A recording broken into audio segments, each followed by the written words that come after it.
Hello, my country people. How on a day? I greet you according to on a time, depending on where you dey watch me from. This is MAUREEN'S TV. My people, on a happy Saturday morning. Yes, and I know say this na channel where we be say we dey bring on a things when it be say they happen down from Ife Palace, and that is Ooni of Ife Palace, and things wey be say they trend for our social media space. Yes, my people. This video una about to watch na about this woman Iyalaje Naomi, that is Queen Naomi and Ooni of Ife. Yes, my people, una know say this whole thing no be news again. Say Queen Naomi writes letter to divorce im husband for social media. This thing happen on the 23rd of December. So when Queen Naomi go write this letter, say im don close the chapter of her life for the palace, don open another chapter outside the palace, say she no longer go be the slave to anybody, rather she go be herself, and the king wey una dey see no be ordinary, no be the one una dey see am as e be, na king with two face. She said a lot, and she come vex carry her kaya left the palace. Social media come catch fire, say Queen Naomi disrespect the king. Even the king, when they come ask am make e talk, he say say they hack him her wife account o. But my people, I want to let una know say the king dey very aware say Queen Naomi wan go write that thing, and na im dear Naomi say make Naomi go write am. Yes, na me talk am with my full chest. That was what really happened. When Queen Naomi was complaining seriously that the Ooni of Ife no dey do im duty as the husband, he just turn out to prayer warrior finish. If there's anything wey be say e dey go on for palace, they go say Queen, na that time they go remember Queen Naomi. Oh yeah, prophetess, pray make nothing happen, pray make this do this, make that make gbogbo happen. This they go call Queen Naomi for prayer. After outside the prayer warrior wey dem turn am to, they no dey see am like wife. They give am duty when e be say e pass her power. In fact, duty when e be say e be like person when e be say e dey for the lion den. Naomi dey endure everything. This woman wey dey call Iyalaje, she come dey do her own. But my people, the koko of the matter be say Iyalaje now don come out. But before I go tell una wetin Iyalaje, my people, Holy Ghost koboko, mona no try God though, because when God go start to dey flog them Holy Ghost koboko, then they go come out, start to dey confess, just as Iyalaje don come out now, don come, my people. So make I dey talk before I go talk Iyalaje matter. Now a lot of people dey blame Naomi, say Naomi go disgrace im husband for social media, but the Ooni of Ife dey very very aware say Naomi dey vex. Even when Naomi tell her say im go leave this marriage, e think say whether Naomi dey play, e think say whether Naomi just dey carry dey talk, say because of say una know say the Ooni of Ife understand wetin e mean by a prophetess to go to divorce the husband. So Ooni of Ife don already feel say since Queen Naomi na prophetess, there's no way e go just come out come divorce am. There's no way be say e go easily let the marriage go because of say she be a woman of God. But Naomi let her know say, hey, I be woman of God, no mean say blood no dey flow for my body, no mean say no be human being I be. So when Naomi come the verse say he want to leave the palace, and that time the Ooni of Ife and Ashley, they run their package. That time Ooni of Ife attention don already drawn to Ashley, when Iyalaje and Oduwa and Ooni of Ife, three sisters, they don already program Ashley for ground. So that time now Ashley they come social media, they do all her FEC, they form all her activities, they do, in fact, come just they do. So Ooni of Ife come just all una know men na the way that they do things, before you know, Ooni of Ife attention come dey draw to Ashley, and Ooni of Ife no know say na set up wey be say dem don already set up so that Naomi go vex leave the palace. So when Ashley come go for social media today, e go write say im be Alpha female, next tomorrow e go dance, tomorrow e go do im belle, in fact the whole thing come dey reign for social media say king don marry another wife. The height of disrespect wey be say Naomi just feel about this whole thing na that time wey be say dem dey do Ojo festival, when e be say Queen Naomi and Ooni of Ife sit down. Ooni of Ife come carry Ashley come sit down there, then they come be like one husband and two wives. Naomi for right, wetin dem dey call am, Ashley for left, and Ashley come dey show herself, dey do.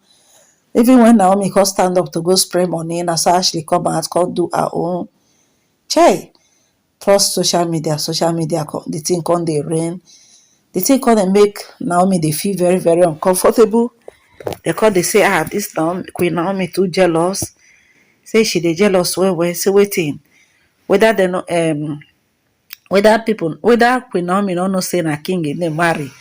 Say as a king, say go marry, he get right to marry plenty wife. So, but Queen Naomi na the type of queen wey be say dey very jealous, because one, na the Ooni of Ife na im dis gbogbora. So you no go fit compare am with women wey be say they don even born one before they come meet Ooni of Ife. This one na Shakabula na she be new churches, so she no be Benjo. And all those things just come dey, because as Naomi marry the king, as the king dis gbogbora, Naomi dey feel say the king go really take her as special, go take her very, very special and unique, which as a matter of fact the king actually take Naomi special, but no be extra special the way be say in dey expect say the king go take am, because he just feel say even though sef say as e be say he and the king dey, the king suppose to bond with am well well, no be say only 1 year of marriage abi 2 years of marriage when he just dey born Tadenikawo, then the king go come blow whistle enter bush dey carry other women. The thing no just go that way with Naomi. So when Naomi dey feel all this thing, when she dey feel bad, and Iyalaje and Ooni of Ife sisters, dem dey see am say she dey feel very, very bad about this thing. They come dey pepper Naomi the more, they do things. They no only carry Ashley, they come go carry another one, that one when he born that pikin, when e be say Ooni of Ife come sample for social media. Now when Naomi come hear say king, he no even know sef say king don even give woman belle, not to talk less of. Now when the Naomi come hear say the king don born, the thing come surprise her, say so this one wey he and the Ooni of Ife dey do, wey be say in David dey praise the Ooni of Ife, dey reverence am, dey talk good about the king. No be say Naomi dey against say make the king no marry another wife, but even if the king want to go marry another wife, he go let Naomi know. Just as Oba Elegushi of Ekete inland, when he be say when he wan go marry in second wife, at least he call elders, he call a lot of people. They go beg Olori Shekinat, Sabina, wetin be that her name, the first wife. They go beg her with serious pleading and coercion. They need that beg the woman, assure am of her position, talk to her. Even when the king even do that kind of thing, he can't go build big shopping plaza for the first wife to take appease am. Now they say, so he take that first wife special. Even so, the first wife can't agree. But he reached Naomi turn. Instead of the king go do the right thing, he no do am. Now for here nine, for then say now Naomi call here say the king go give woman belle, all those kind of thing. The king really disrespect Queen Naomi, no be small.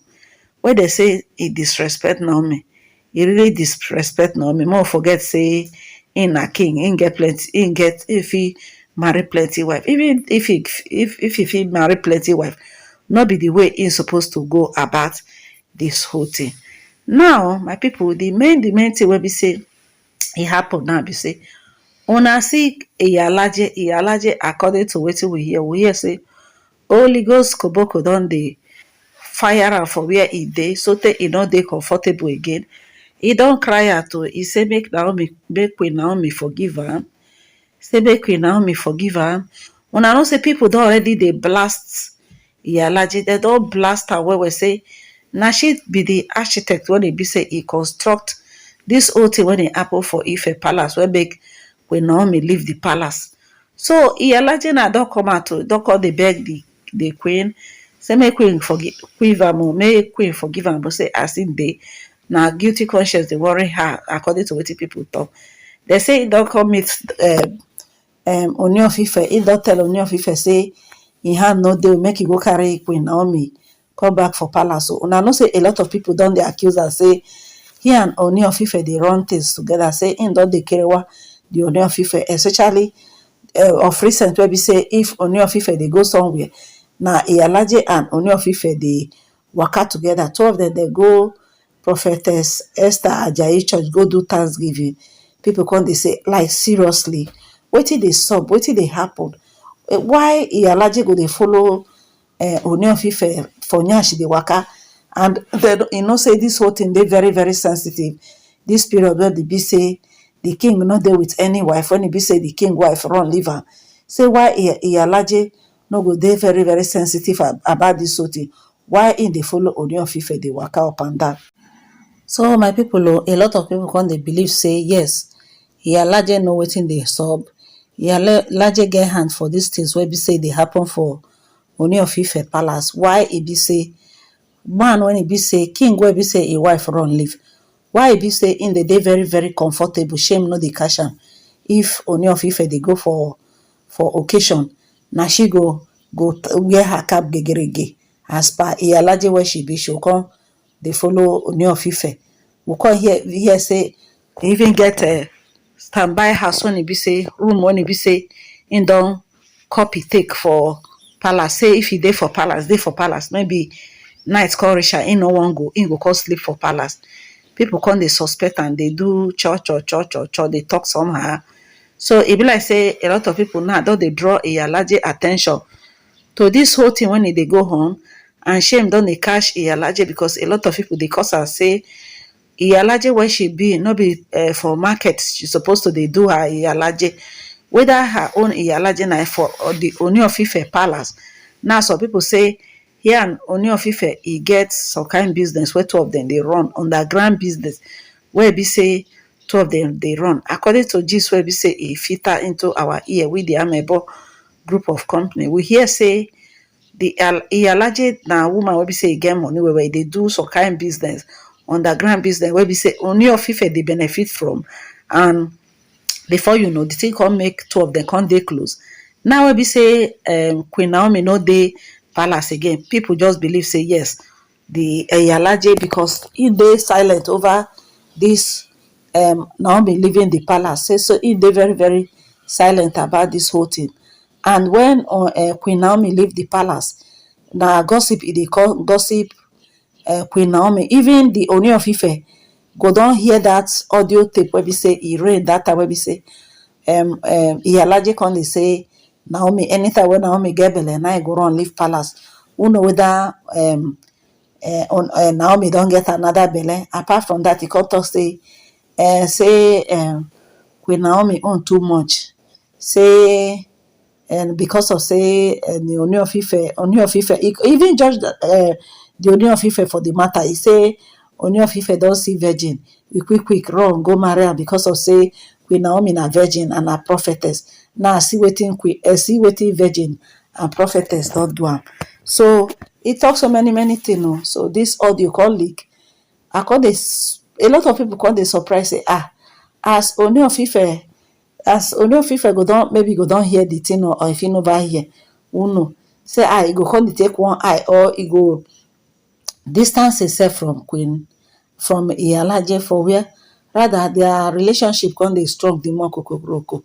Now a lot of people don dey drag Iyalaje like I better pass my neighbor generator for social media. This whole thing don dey make am dey shame because people dey cause am say the way e be say the reverence king, the king wey be say dey take dey follow the king up and down make e go face a marriage, he sef follow marry. Say he don pocket him own husband put for pocket, come dey marry another person or come just dey.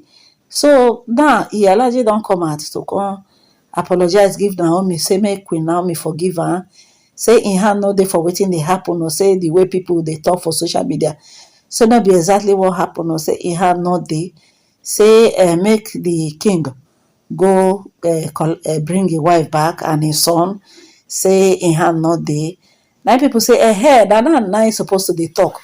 If you know say im hand no dey, na wetin im suppose to do as Iyalaje, im suppose to bring peace, im suppose to be a peacemaker. No be say as Queen Naomi leave palace, na that time im come serious well well, dey do things wey be say e go dey pepper Naomi, go dey do things wey be say e go take dey pepper Queen Naomi.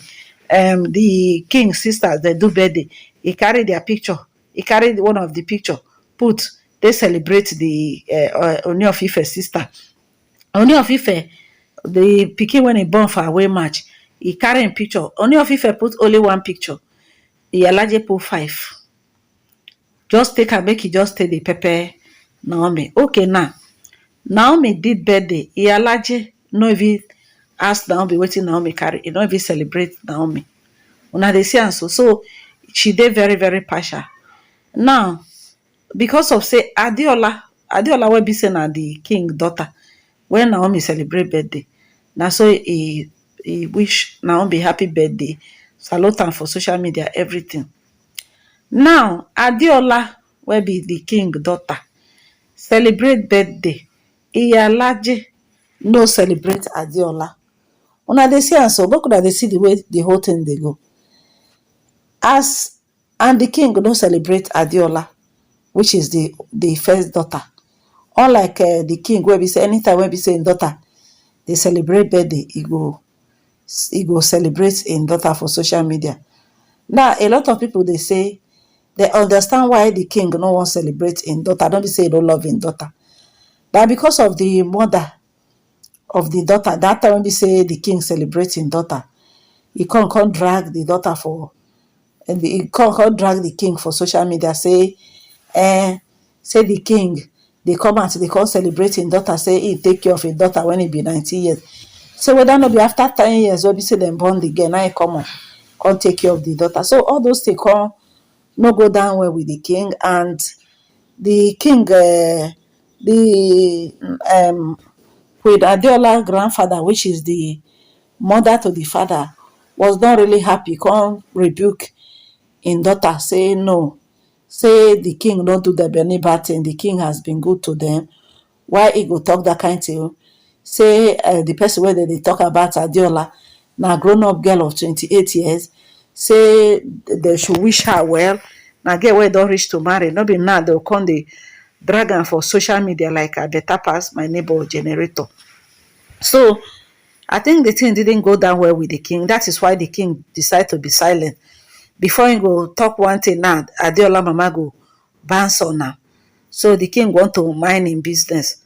So now Iyalaje people don't they clap at am, say make he make sure say the king go carry him wife come back, because now she be the architect when he construct this whole thing, when he be say he can't let the marriage collapse.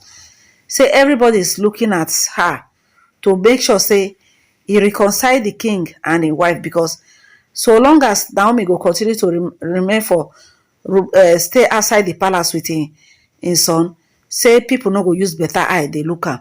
Say the kind eye where people take they look am now, say no be small thing. So now Iyalaje now don't they see how im go to do, make sure he clean him name come on for this whole saga. Couple with the one we say they say he go buy cooking utensils for Queen Naomi kitchen. Now people call say, ha, Iyalaje, you be real bad woman.